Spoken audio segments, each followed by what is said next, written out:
సంగారెడ్డి పట్టణ శివారులోని శ్రీ వాసవి కన్యకా పరమేశ్వరి దేవాలయంలో చతుర్థ వార్షికోత్సవ వేడుకలు ఆలయ కమిటీ అధ్యక్షుడు తోపాజీ అనంతకృష్ణ ఆధ్వర్యంలో ఘనంగా నిర్వహించారు. అమ్మవారికి 102 చీరలతో ప్రత్యేకంగా అలంకరించారు. రంగంపేట పీఠాధిపతి శ్రీ శ్రీ శ్రీ మదనానంద సరస్వతి స్వామి ప్రత్యేక పూజా కార్యక్రమాలు నిర్వహించి భక్తులకు ఆశీర్వచనం ఇచ్చారు. జ్యోతిర్వాస్తు విద్యాపీఠం వ్యవస్థాపకులు శ్రీ మహేశ్వర శర్మ సిద్ధాంతి నిర్వహణలో పూజా కార్యక్రమాలు జరిగాయి. మహిళలచే సామూహిక కుంకుమార్చనలు జరిపించారు. కార్యక్రమంలో దేవాలయ కమిటీ గౌరవ అధ్యక్షులు ఆమీటి పాండయ్య, ఉపాధ్యక్షుడు మాధ్యం రాధాకిషన్, కోశాధికారి జూలకంటి మల్లేశం, కార్యనిర్వాహక కార్యదర్శి కోంపల్లి విద్యాసాగర్, మహిళా సభ్యులు తేజావతి, మాలతి, విశాలాక్షి, హేమలత పాల్గొన్నారు.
पुष्पाया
नमस्करोमि वासवी महाराज्ञी की जय।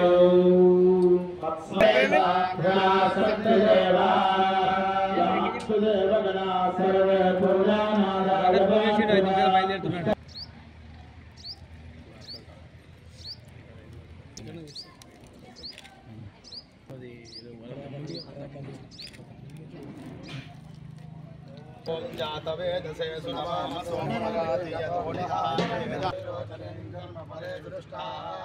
दुर्गां देवी शरणमहं प्रपद्ये सुतमबाधमानः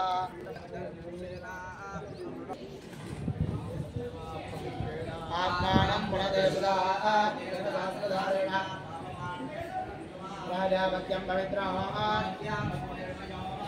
लम्बोदराय एकसुन्दाय विघ्नविनाशिने सुमन्त्राय श्रीवरदमहोत्सवे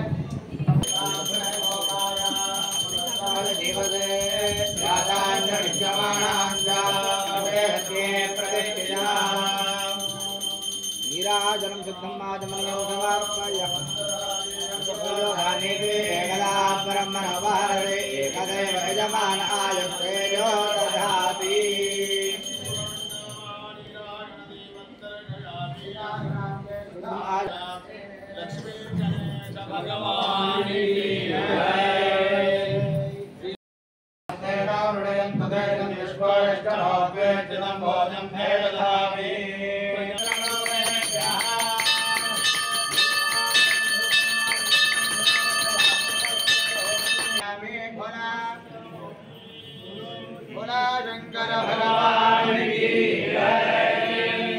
भगवान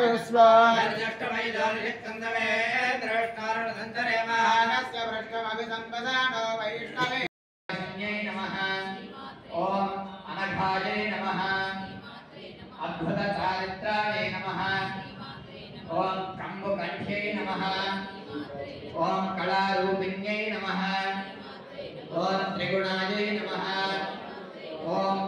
त्रिपुराय नमः ओम त्रिकोणगाय ओम प्रकृत्यै नमः ओम विकृत्यै नमः ओम विद्यायै नमः ओम सर्वभूतहितप्रदाय नमः ओम श्रद्धाय नमः ओम परमात्मिकाय नमः स्वधाय नमः ओम सुधाय नमः ओम धन्याय नमः ओम हिरण्मये नमः ओम नित्यपुष्टाय नमः ओम विभावर्ये नमः ओम आदित्ये नमः ओम दीप्ताय नमः ओम वसुधाय नमः ओम वसुधारण्ये नमः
गणपति भगवान की जय।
श्री गुरुदेव दत्त माता की जय।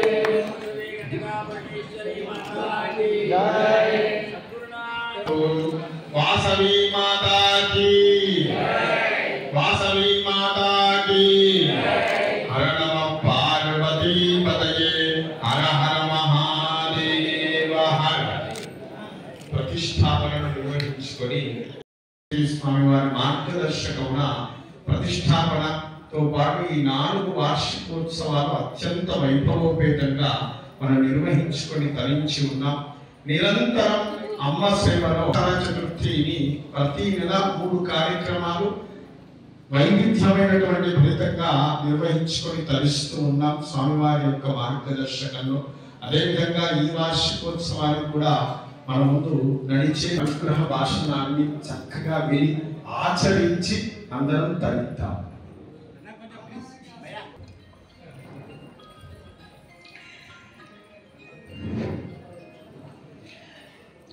ముందుగా గురుదేవులైనటువంటి శ్రీ శ్రీ శ్రీ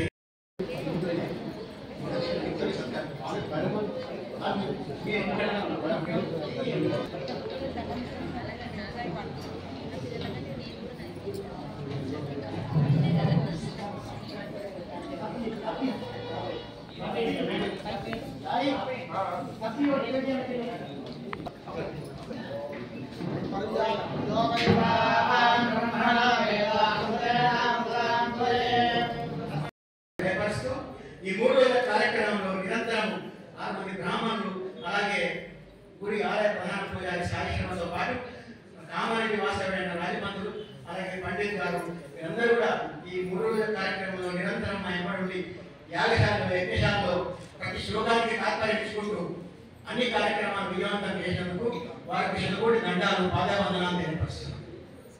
అలాగే వాసవి మాసాస్థాన్ని ఏర్పడి 8 సంవత్సరాల గుడి కార్యక్రమంలో శ్రీ శ్రీ శ్రీ మాధవానంద సరస్వామి పూర్తిగా వారి అనుగ్రహం ఈ యొక్క గుడి నిర్మాణము పర్యవేక్షణ అంతా గురువర్యులు మాధవానంద సరస్వతి స్వామి మరియు మహేశ్వర సిద్ధాంతి గారి అడుగుజాడల్లో ఈ గుడి నిర్మాణం జరుగుతున్నది. మనందరికీ ఒక సంతోషం, ఒక ఆనందదాయకం. వైదిక నిర్మాణం గుడి కట్టడమే గొప్ప కాదు, గుడి యొక్క కార్యక్రమం చేసి మీ అందరి సహకారం ఉంటే ఈ కార్యక్రమాన్ని నిర్వహణగా చేస్తున్నాం. ఏ ఒక్కరి సహకారం లేకున్నా గుడి నిర్మాణం జరగదు. ఇతర గుడి నిర్మాణం జరుగుతుందంటే భక్తులు మీ యొక్క ఆయుష్యులు స్వామివారి ఆయుష్యులు మీ యొక్క అండదండ ఉండేటట్టే ఈ రోజు గుడి నిరంతరంగా ఈ రోజు కార్యక్రమాలు జరగబడుతున్నాయి. మరి అలాగే స్వామివారు ఈ సంవత్సరం 12 నెలలు అమ్మవారి జన్మ నక్షత్రమైనటువంటి కృతికా నక్షత్రంలో ప్రతి నెల అద్భుతంగా విజయపుత్రుడు అందరూ కూడా కార్యక్రమాలు విజయవంతం చేసారు. ప్రతి నెల ఎవరి మాసంకి వస్తే ఆ మాసం సంబంధించిన వారు దంపతులతో కూర్చున్నారు. కొంతమంది ఆ నెల మట్టిగా మాట్లాడుకుని అందిస్తున్నారు. వారు కూడా గుడి తరపున హార్దిక శుభాకాంక్షలు తెలియపరుస్తున్నాం. స్వామి ఈ సంవత్సరం గుడి నిర్మాణం అద్భుతంగా మీ దయ వల్ల అద్భుతంగా అన్ని కార్యక్రమాలు అమ్మ దయ వల్ల మీ దయ వల్ల మీ అందరి దయ వల్ల అద్భుత కార్యక్రమాలు జరుపుకున్న స్వామి 12 నెలలు నిరంతరంగా జరుపుతో పాటు 1వ తారీఖు నాడు పండరీపూర్ క్షేత్రం నుంచి 76 మంది పండరీపూర్ క్షేత్రం బయలుదేరే స్వామి. సుమారు ఆ కార్యక్రమానికి 10 నుంచి 15,000 మంది భక్తులు హాజరయ్యారు. ఒక వాసవి మాత ఆలయం అంటే ఒక వైశ్వకే పరిమితమని ఒక నాంది ఉన్నది. కానీ ఈ గుడి జగన్మాత శివ అంశతో పుట్టిన అమ్మ తల్లి కాబట్టి పక్కనే మనము ఈ మన గుడి ప్రాంతం ఎట్లుందంటే గతంలో చాలాసార్లు చెప్పినాం. అక్కడ పక్కకు నారాయణుడు, అవతల పక్కకు మహేశ్వరుడు, మధ్య జగన్మాత గారిని అనమాట. మరి ఇంకెంత అదృష్టం మనకు ఇటువంటి అదృష్టం మనకు కలిగించిన మహాదేవులందరూ కూడా పేరు పేరున వారికి హృదయపూర్వక పాదాలకు వందనాలు. అలాగే ఈ కార్యక్రమంలో 2 పోయినసారి స్వామివారు మనకు శాలిగ్రామం అసంపూర్ణంగా ఉంది కాబట్టి అసంపూర్ణంగా ఉంది కాబట్టి అది కూడా నిర్మాణం చేశాం స్వామి. అలాగే కొద్దిగా కింద వాస్తుకు సంబంధించి కూడా కొద్దిగా ప్రాబ్లం ఉంటే అది కూడా ఈ మధ్య కాలంలోనే 10 రోజుల కింద అది కూడా వాస్తు ప్రాంతం కూడా అయిపోయింది. మరి దాని తర్వాత స్వామివారి ఆజ్ఞ ప్రకారం ముందు కార్యక్రమాలు ఎలా చెప్తే ఎలా నడుచుకుంటామని చెప్పి మనస్ఫూర్తిగా కోరుకుంటూ మరి స్వామివారి ఆదిలాబాద్ పోయేది స్వామివారు మన్నించాలి. 2 గంటల మాకు ఆలస్యం అయింది. 102 చీరలు గంటించారు మా రాజమంతులు. గంట సమయం పొద్దున్న అంటే తప్పు రాజమంతులు కాదు మా తప్పు. ఎందుకంటే నేను రావడానికి కొద్దిగా లేట్ అయింది, గంట సేపు లేట్ అయింది. శ్రవంగా మేమే గంట సేపు లేట్ అయిపోయింది కాబట్టి మన్నించాలి. ఆ గంట సేపు నేను రావడం సందర్భం తీసుకురావడం లేటేసారి పూర్తిగా క్షమించాలని చెప్పి మనసారా కోరుకుంటూ మరి మరొకసారి ఈ కార్యక్రమంలో పాల్గొన్న మహానుభావులు బ్రాహ్మణులు తమ అందరూ కూడా పేరు పేరున పాదాలను తెలియపరుస్తున్నాం. ఓ వాసవి కన్యకా పరమేశ్వరి మాతాకి ఓ వాసవి కన్యకా పరమేశ్వరి మాతాకి ఓ వాసవి కన్యకా పరమేశ్వరి మాతాకి జై వాసవి. కార్యక్రమం సంపూర్తయినట్టు లెక్క. స్వామివారు సాక్షాత్తు అర్పణానికి ఈ కార్యక్రమ సమర్పణానికి ఇచ్చేసి మనందరినీ కూడా అనుగ్రహ భాషణ చేసి ఆశీర్వచనం చేశారు.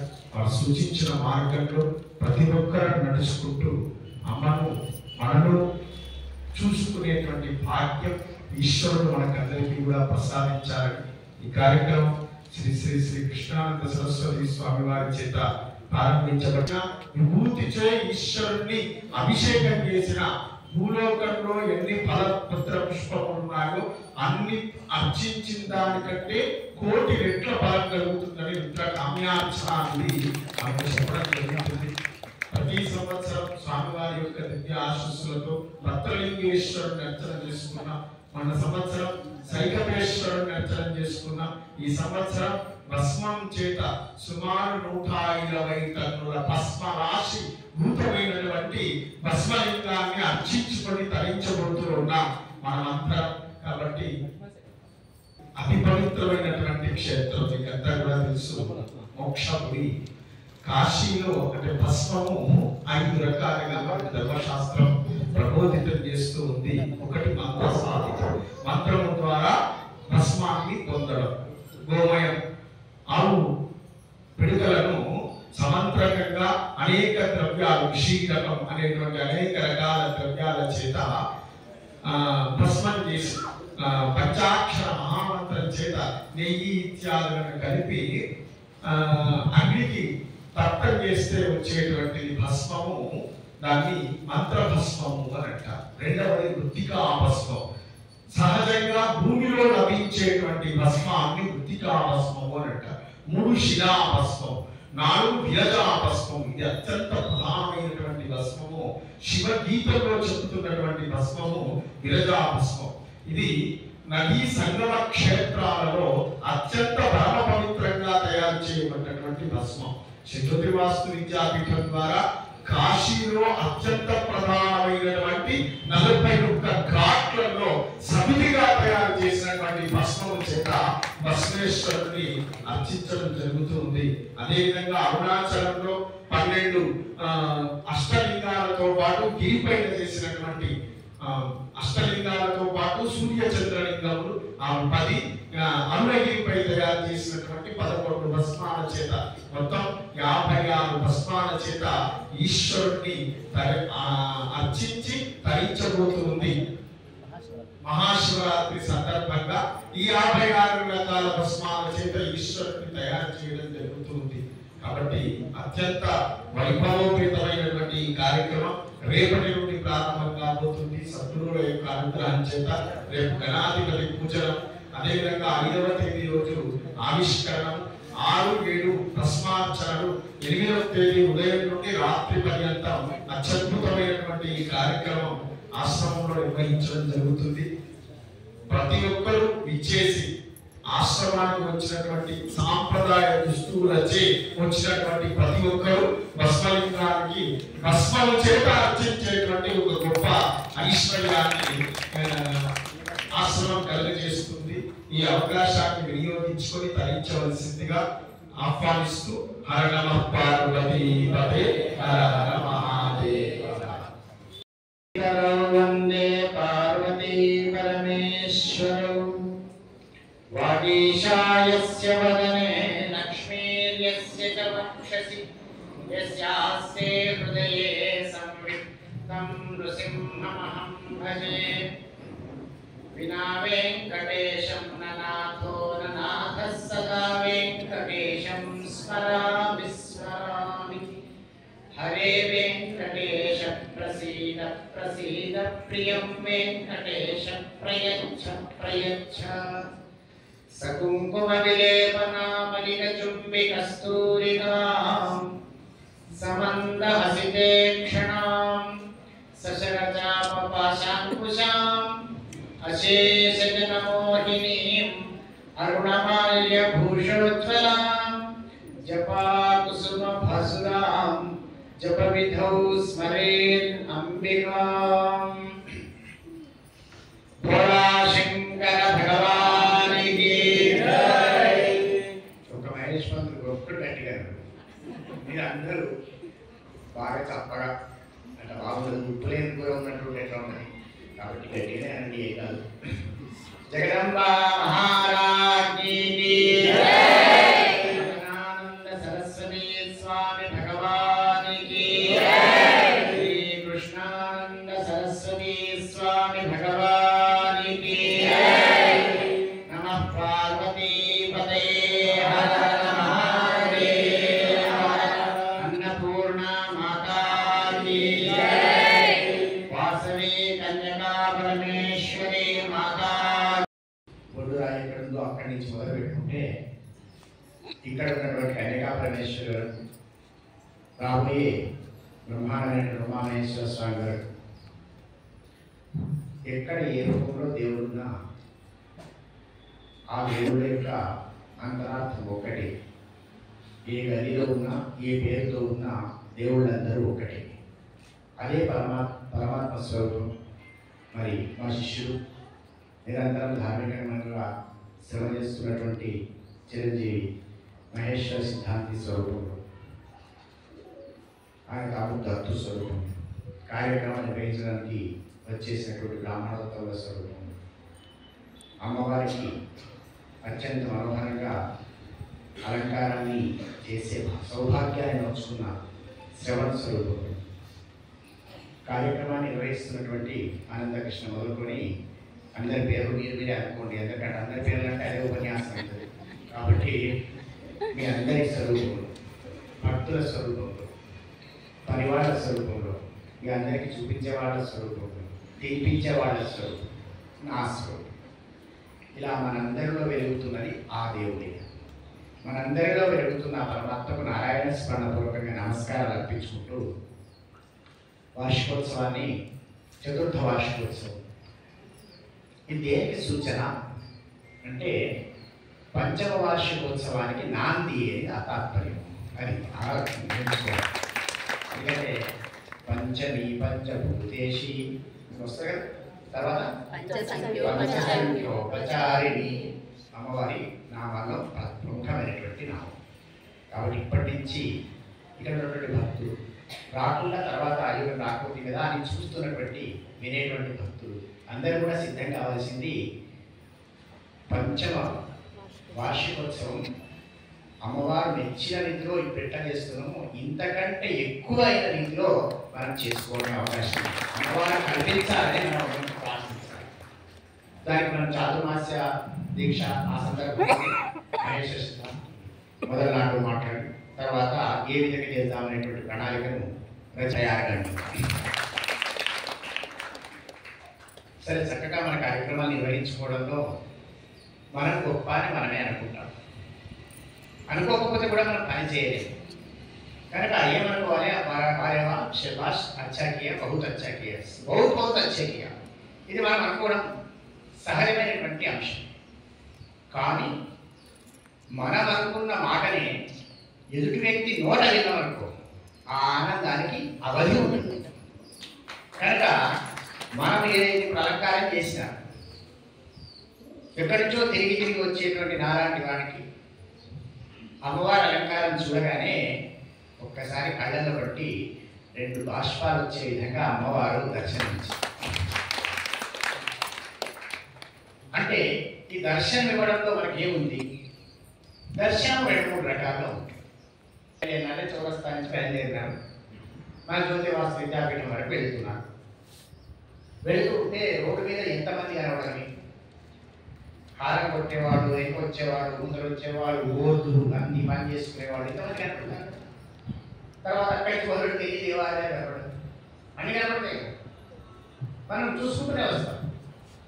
పోయిన తర్వాత ఏమయ్యాక మూల మీద కనపడదు. ఏమో చూసినామేమో అంటే కదా. ఒకసారి చూసినా లోపల హత్తుకోకపోతే దాని పేరు సాధారణ దర్శనం. అది ఏం లేదు, సాధారణ దర్శనం. సాధారణ దర్శనం వల్ల ప్రయోజనం లేదు. సాధారణ దర్శనం తర్వాత వచ్చే దర్శనం అదేమిటి? భావదర్శనం. ఇప్పుడు అక్కడ కూర్చున్న అమ్మవారు చూసింది కదా, ఒకసారి కళ్ళు మూసుకొని అమ్మవారికి కింది రంగు భారతంలో ఏముందని చీర చెప్పండి ఒకసారి. అంటే భావగతమైన దర్శనం చూస్తే మొత్తం మన లోపల ప్రింట్ అయ్యి మనం అనుకున్నప్పుడు సూపర్ ఇంపోజ్ అయితే దాని పేరు భావదర్శనము. బాగా ఆలోచించాలి. ఇప్పుడు మీరు ఇక్కడ ఉన్నారు కానీ భావదర్శనం అనేది చెప్తాను. మీకు భావదర్శనం గుర్తుంటుందా లేదా? చక్కెర డబ్బా ఎక్కడ ఉందమ్మా? ఇంట్లో చాయ్ పత్తా పట్టుకున్నది అది ఇక్కడ కిచెన్లో పట్టుకుంది. ఏమైనా బస్సు ఉన్న బయటది పలానా ఊరకు ఉంది చెప్తారు చంద్రబాబు వెంటనే. అవును కదా? ఏదైతే మరిచిపోకుండా ఉండాలని బాగా చూస్తామో ఆ దర్శనం మన భావగతమై భావగతమైతే అది నిజమైనటువంటి దర్శనం. నువ్వు మామూలుగా చూసినా ఒకటైతుంది, భావంలో చూసినా ఒకటి అవుతుంది. మామూలుగా చూసినా వీళ్ళందరూ చూసినా మీ అందరినీ చూసినా ఆనందం, అమ్మవారిని చూసినా భావంలో ఆనందం. ఆనందం అనేది రెండింటిలో సమానం కదా. దీన్ని పరోక్ష అనుభూతి అంటారు. దాని పేరు పరోక్ష అనుభూతి. అనుభూతికి డెఫినేషన్ ఉండదు. ఏమయ్యా చక్కెర తిన్నావు కదా, తిన్నావు చక్కెర తింటే తినకుండా చెప్పినా చక్కెర తింటే ఎట్లుందయ్యా అంటే తీయకుంది అని చెప్తావు. తీయకుంది అని మాత్రమే చెప్పగలుగుతున్నాను, అనుభూతిని చెప్పాలి. అమ్మవారిని చూస్తే అనుభూతి కలిగింది. ఏం అనుభూతి కలిగింది అంటే చెప్పలేము. నువ్వు మామూలు వాడిని చూసినా ఒక రకమైన అనుభూతి కలిగింది, సాక్షాత్ జగదీశ్వరిని చూసినా ఒక రకమైన అనుభూతి కలిగింది. ఈ అనుభూతిని గుర్తించుకునేదే లోపల ఉండేటువంటి ఇచ్ఛాశక్తి ఉంటుంది. ఇంకొక ఆలోచించండి, బజార్లో పోయినా ఒక 100 రూపాయలు ఇస్తారు. లేదా ఏం చెప్తారంటే మహేశ్వర సిద్ధాంత దగ్గర పోయింది, సిద్ధాంత గారు పోతే సిద్ధాంత గారు మీరు మా ఇంటికి రావాలండి, తప్పకుండా వస్తారా అంటారు. వచ్చినాక ఏం చేస్తారంటే అయ్యగారు మీరు ఎందుకు వచ్చిలో తెలుసా మా ఇంటికి, కొత్త ఇల్లు కట్టినాం, ఏమైనా పీడలు ఉంటే పోవాలి కదా అంటే అని నేను సగం సెల్లా కట్టి దాన్ని పెట్టి అయ్యగారు ఇవి జపం చేసుకోండి, ఈ జపం చేస్తాడు తప్పం చేస్తాడు అది మనకి. అవును కదా? 5 నిమిషాలు కొత్త ఇంటికి వస్తే ఆయన మీరు ఏదో పోతూ అనుకొని లేదా గురువు అనుకొని 5 నిమిషాలు మనకి ఆ టైం కేటాయించినందుకు 5 నిమిషాలు తన ఆయుధ భాగంలో 5 నిమిషాలు ఇచ్చినందుకు మనం ఆయన గౌరవిస్తుంది. అంటే ఎందుకంటే ఏదైనా కావచ్చు, మీ చుట్టాలు కావచ్చు, ఆడపిల్ల కావచ్చు, మీ అల్లుడు కావచ్చు, ఎవరైనా కావచ్చు, ఒక 10 నిమిషాలు మనకి ఆయుష్లో నుంచి ఇచ్చినందుకు గౌరవిస్తున్నాం. అంతే కదా? ఒకసారి ఆలోచన చేయండి. విషం కొట్టి నవ్వుతాం అనుకుంటే ప్రపంచాన్ని రక్షించేందుకు విషమే తాగడానికి సిద్ధమైన పరమాత్మకు ఎంత కృతజ్ఞత చెప్పాలి. 5 నిమిషాలు ఆశిస్తే ఇంత కృతజ్ఞత ఉంటే తన మొత్తం జీవితాన్ని ఇవ్వడానికి సిద్ధమైనటువంటి పరమాత్మ శాంతము సుఖము కలిగించేటువంటి పరమాత్మ. అటువంటి పరమాత్మ మనకి ఇక్కడ ఉన్నారు. ఇక ఇద్దరు లక్షణులు అమ్మవారు జగన్మాత ఇచ్ఛాశక్తి, జ్ఞానశక్తి, క్రియాశక్తి స్వరూపి.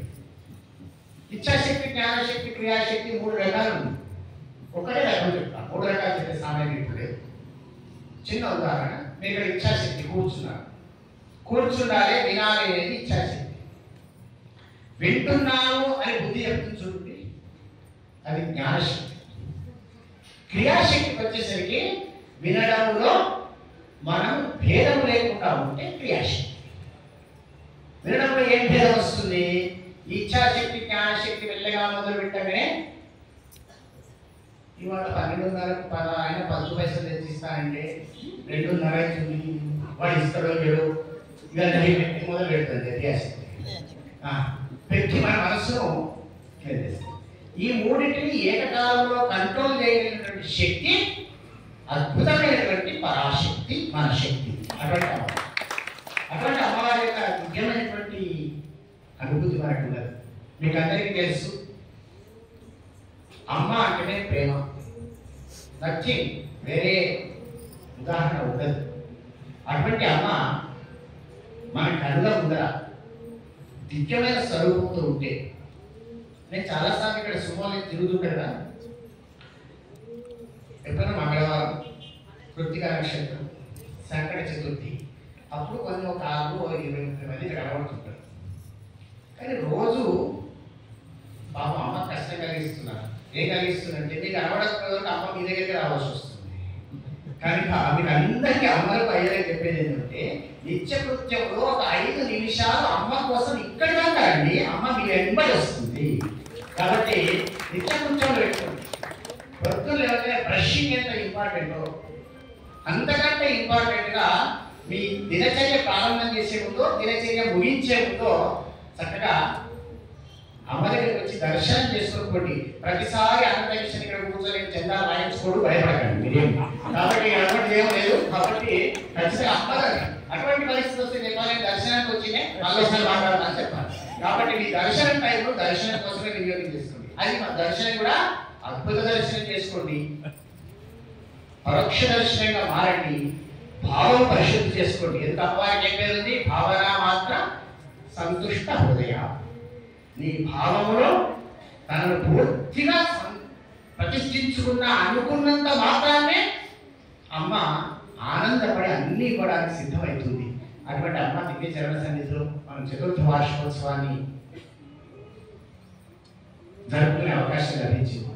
పంచమ వార్షికోత్సవానికి ప్రణాళికలు వేసుకుంటూ చక్కగా కార్యక్రమాన్ని ముందుకు తీసుకెళ్తామని తెలియజేస్తూ కార్యనిర్వాహక వర్గానికి మరియు రోజు పూజ చేస్తున్నటువంటి ఆచార్య వర్గానికి నేను అందుబాటులో లేకున్నా ఎప్పటికప్పుడు సలహాలు ఇస్తూ సక్రమ మార్గంలో ప్రయాణింపజేస్తున్నటువంటి మా మహేశ్వర సిద్ధాంతికి మరియు అలంకారం వచ్చే శ్రవణ కుమారునికి, శ్రవణం చేసిన మీ అందరికీ ఆ పరమాత్మ యొక్క దివ్యమైన అనుగ్రహం పూర్ణంగా లభించుగాక అని నారాయణ స్మరణపూర్వక ఆశీస్సులు అందిస్తూ ఒక్క నిమిషం ఇప్పుడు మనం 1000 కోట్లు శ్రీమాత్రే నమః ప్రారంభం చేసినాం కాబట్టి ఒక నిమిషం నేను నామం చెప్తాను, అనండి. చప్పట్లు కొడుతూ కాదు, జపము కాగా అనండి. ఎక్కువసేపు చెప్పను, ఎందుకంటే మీకు ఆకలి అవుతుందనే విషయం అమ్మకు తెలుసు, నాకు తెలుసు. కనుక శ్రీమాత్రే నమః, శ్రీమాత్రే నమః, శ్రీమాత్రే నమః, శ్రీమాత్రే నమః, శ్రీమాత్రే నమః, శ్రీమాత్రే నమః, శ్రీమాత్రే నమః. జగదంబ మహారాజ్ఞీ కీ హర నమః పార్వతీపదే హర హర మహాదేవ హర. అత్యద్భుతంగా చతుర్థ వార్షికోత్సవాన్ని వేదోక్తంగా స్వామివారి